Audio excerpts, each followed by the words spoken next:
Hi, this is Jessica, the Public Services Librarian, and tonight I am reading Chapter 29. Catherine was too wretched to be fearful. The journey in itself had no terrors for her, and she began it without either dreading its length or feeling its solitariness.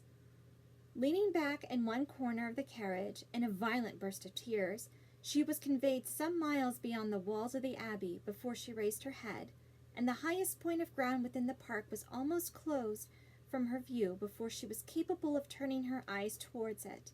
Unfortunately, the road she now traveled was the same which only 10 days ago she had so happily passed along in going to and from Woodston, and for 14 miles, every bitter feeling was rendered more severe by the review of objects on which she had first looked under impressions so different. Every mile, as it brought her nearer Woodston, added to her sufferings, and when, within the distance of 5, she passed the turning which led to it, and thought of Henry, so near, yet so unconscious, her grief and agitation were excessive. The day which she had spent at that place had been one of the happiest of her life. It was on that day, that the General had made use of such expressions with regard to Henry and herself, had so spoken and so looked as to give her the most positive conviction of his actually wishing their marriage. Yes, only 10 days ago had he elated her by his pointed regard, had he even confused her by this too significant reference. And now, what had she done? Or what had she admitted to do to merit such a change? The only offense against him of which she could accuse herself had been such as was scarcely possible to reach his knowledge. Henry and her own heart only were privy to the shocking suspicions which she had so idly entertained, and equally safe did she believe her secret with each. Designedly at least, Henry could not have betrayed her, if, indeed, by any strange mischance his father should have gained intelligence of what she had dared to think and look for, of her causeless fancies and injurious examinations, she could not wonder at any degree of his indignation. If aware of her having viewed him as a murderer, she could not wonder at his even turning her from his house, but a justification so full of torture to herself she trusted would not be in his power. Anxious as were all her conjectures on this point, it was not, however, the one on which she dwelt most. There was a thought yet nearer, a more prevailing, more impetuous concern. How Henry would think, and feel, and look, when he returned on the morrow to Northanger and heard of her being gone, was a question of force and interest to rise over every other, to be never ceasing, alternately irritating and soothing. It sometimes suggested the dread of his calm acquiescence, and at others was answered by the sweetest confidence in his regret and resentment. To the General, of course, he would not dare to speak, but to Eleanor? What might he not say to Eleanor about her? In this unceasing recurrence of doubts and inquiries, on any one article of which her mind was incapable of more than momentary repose, the hours passed away, and her journey advanced much faster than she looked for. The pressing anxieties of thought, which prevented her from noticing anything before her, when once beyond the neighborhood of Woodston, saved her at the same time from watching her progress, and though no object on the road could engage a moment's attention, she found no stage of it tedious. From this she was preserved, too, by another cause, by feeling no eagerness for her journey's conclusion, for to return in such a manner to Fullerton was almost to destroy the pleasure of a meeting with those she loved best, even after an absence such as hers. An 11 weeks' absence. What had she to say that would not humble herself and pain her family, that would not increase her own grief by the confession of it, extend in useless resentment, and perhaps involve the innocent with the guilty in undistinguishing ill will?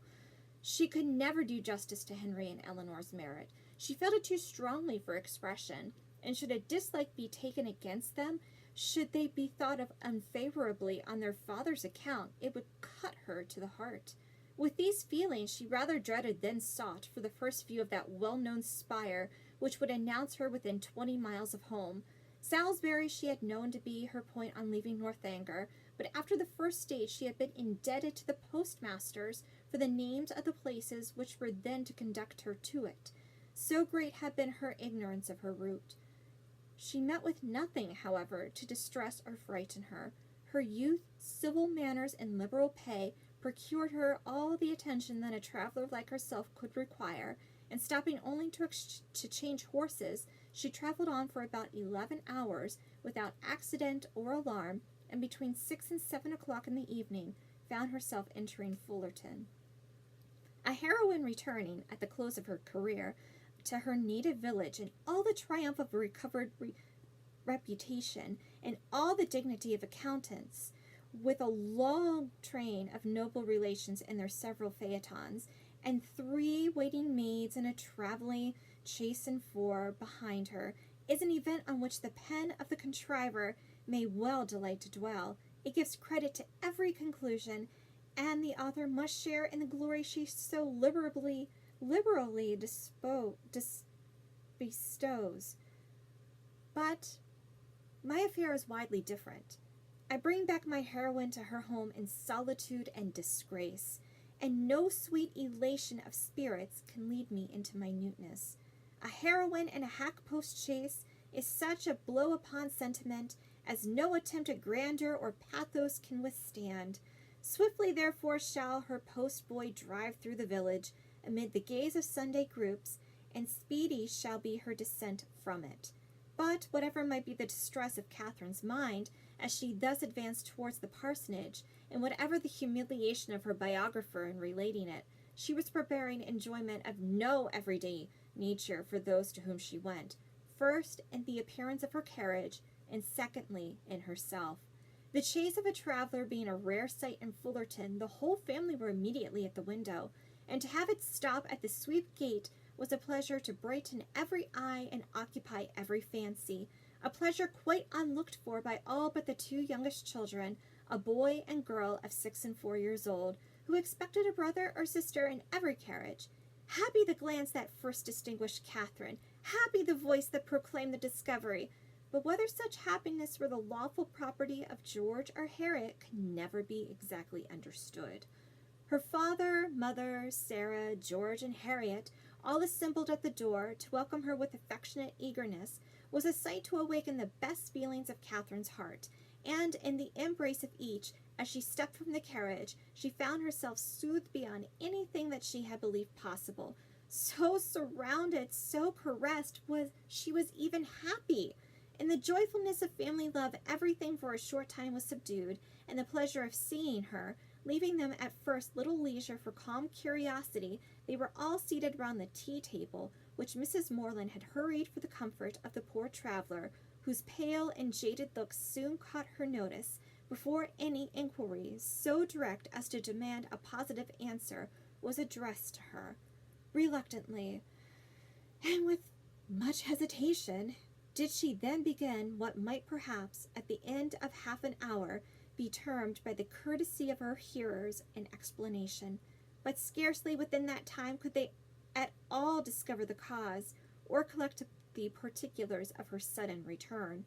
They were far from being an irritable race, far from any quickness in catching or bitterness in resenting affronts, but here, when the whole was unfolded, was an insult not to be overlooked, nor for the first half-hour to be easily pardoned, without suffering any romantic alarm. In the consideration of their daughter's long and lonely journey, Mr. and Mrs. Morland could not but feel that it might have been productive of much unpleasantness to her, that it was what they could never have voluntarily suffered, and that, in forcing her on such a measure, General Tilney had acted neither honorably nor feelingly, neither as a gentleman nor as a parent.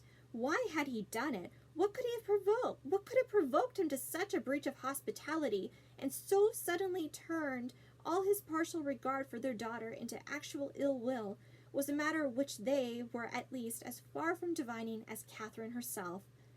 But it did not oppress them by any means so long, and after a due course of useless conjecture that it was a strange business, and that he must be a very strange man, grew enough for all their indignation and wonder. though Sarah indeed still indulged in the sweets of incomprehensibility, exclaiming and conjecturing with youthful ardor, "My dear, you give yourself a great deal of needless trouble," said her mother at last. "Depend upon it, it is something not at all worth understanding." "I can allow for his wishing Catherine away when he recollected this engagement," said Sarah, "but why not do it so civilly?" "I am sorry for the young people," returned Mrs. Morland. "They must have a sad time of it. But as for anything else, it is no matter now. Catherine is home, is safe at home, and our comfort does not depend upon General Tilney." Catherine sighed. "Well," continued her philosophic mother, "I am glad I did not know of your journey at the time, but now it is all over, perhaps there is no great harm done. It is always good for young people to be put upon exerting themselves, and you know, my dear Catherine, you always were a sad little shatter-brained creature, but now you must have been forced to have your wits about you, for with so much changing of chases and so forth, and I hope it will appear then that you have not left anything behind you in any of the pockets." Catherine hoped so too, and tried to feel an interest in her own amendment.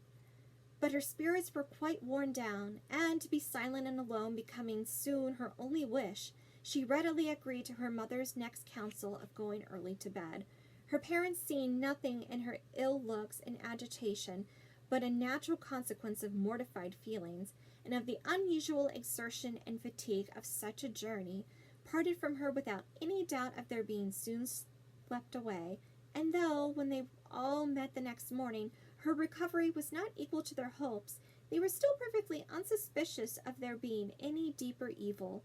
They never once thought of her heart, which, for the parents of a young lady of 17, just returned from her first excursion from home, was odd enough. As soon as breakfast was over, she sat down to fulfill her promises to Miss Tilney, whose trust in the effect of time and distance on her friend's disposition was already justified, for already did Catherine reproach herself with having parted from Eleanor coldly, with having never enough valued her merits or kindness, and never enough commiserated her for what she had been yesterday left to endure. The strength of these feelings, however, was far from assisting her pen, and never had it been harder for her to write than in addressing Eleanor Tilney. To compose a letter which might at once do justice to her sentiments and her situation, convey gratitude without servile regret, be guarded without coldness, and honest without resentment, a letter which Eleanor might not be pained by the perusal of, and above all, which she might not blush herself, if Henry should chance to see, was an undertaking to frighten away all her powers of performance, and, after long thought and much perplexity, to be very brief was all that she could determine on with any confidence of safety. The money, therefore, which Eleanor had advanced was enclosed with little more than grateful thanks, and the 1,000 good wishes of a most affectionate heart. "This has been a very strange acquaintance," observed Mrs. Morland, as the letter was finished. "Made and soon ended. I am sorry it happened so, for Mrs. Allen thought them very pretty kind of young people, and you were sadly out of luck too in your Isabella. Oh, poor James! Well, we must live and learn, and the next new friends you make I hope will be better worth keeping." Catherine colored as she warmly answered, "No friend can be better worth keeping than Eleanor.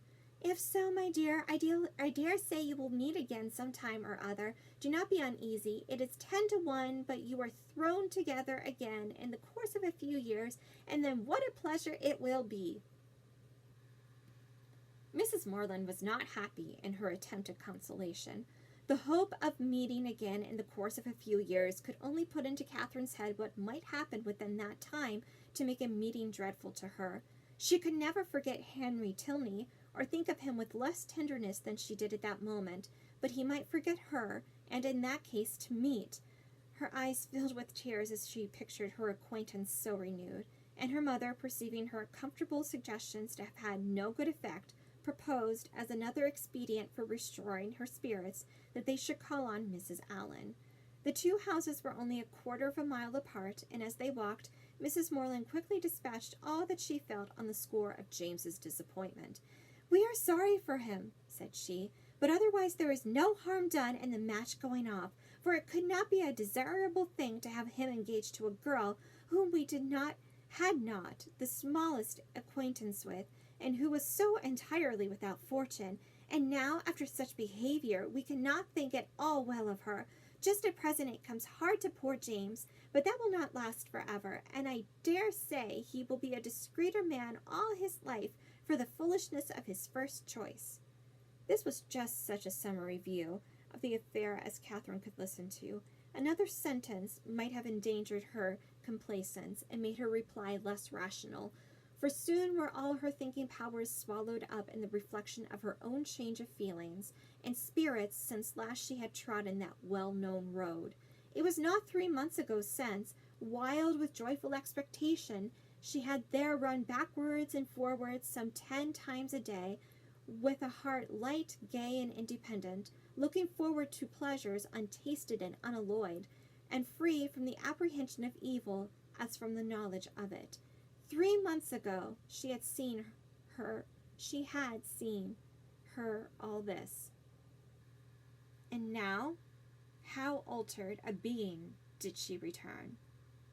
She was received by the Allens with all the kindness which her unlooked-for appearance, acting on a steady affection, would naturally call forth, and great was their surprise, and warm their displeasure on hearing how she had been treated, though Mrs. Morland's account of it was no inflated representation, no studied appeal to their passions. "Catherine took us quite by surprise yesterday evening," said she. "She traveled all the way post by herself and knew nothing of coming till Saturday night, for General Tilney, from some odd fancy or other, all of a sudden grew tired of having her there, and almost turned her out of the house. Very unfriendly, certainly, and he must be a very odd man, but we are so glad to have her amongst us again, and it is great comfort to find that she is not a poor helpless creature, but can shift very well for herself." Mr. Allen expressed himself on the occasion with the reasonable resentment of a sensible friend, and Mrs. Allen thought his expressions quite good enough to be immediately made use of again by herself. His wonder, his conjectures, and his explanations became in succession hers, with the addition of this single remark, "I really have not patience with the General," to fill up every accidental pause. And "I really have not patience with the General" was uttered twice after Mr. Allen left the room, without any relaxation of anger or any material digression of thought. A more considerable degree of wandering attended the third repetition, and after completing the fourth, she immediately added, "Only think, my dear, of my having got that frightful great rent in my best Mechlin so charmingly mended before I left Bath that one can hardly see where it was. I must show it to you some day or other. Bath is a nice place, Catherine, after all. I assure you I did not have above half like coming away. Mrs. Thorpe's being there was such a comfort to us, was not it? You know you and I were quite forlorn at first." "Yes, but that did not last long," said Catherine, her eyes brightening at the recollection of what had first given spirit to her existence there. "Very true, we soon met with Mrs. Thorpe, and then we wanted for nothing. My dear, do not you think these silk gloves wear very well? I put them on new the first time of our going to the lower rooms, you know, and I have worn them a great deal since. Do you remember that evening?" "Do I? Oh, perfectly." "It was very agreeable, was not it? Mr. Tilney drank tea with us, and I always thought him a great addition. He is so very agreeable. I have a notion you danced with him, but I'm not quite sure. I remember I had my favorite gown on." Catherine could not answer, and after a short trial of other subjects, Mrs. Allen again returned to, "I really have not patience with the General. Such an agreeable, worthy man as he seemed to be. I do not suppose, Mrs. Morland, you ever saw a better bred man in your life. His lodgings were taken the very day after he left them. Catherine, but no wonder. Milsom Street, you know." As they walked home again, Mrs. Morland endeavored to impress on her daughter's mind the happiness of having such steady well-wishers as Mr. and Mrs. Allen, and the very little consideration which the neglect or unkindness of slight acquaintance like the Tilneys ought to have with her, while she could reserve the good opinion and affection of her earliest friends. There was a great deal of good sense in all this, but there are some situations of the human mind in which good sense has very little power, and Catherine's feelings contradicted almost every position her mother advanced. It was upon the behavior of these very slight acquaintance that all her present happiness depended, and while Mrs. Morland was successfully confirming her own opinions by the justness of her own representations, Catherine was silently reflecting that now Henry must have arrived at Northanger, now he must have heard of her departure, and now, perhaps, they were all setting off for Hereford.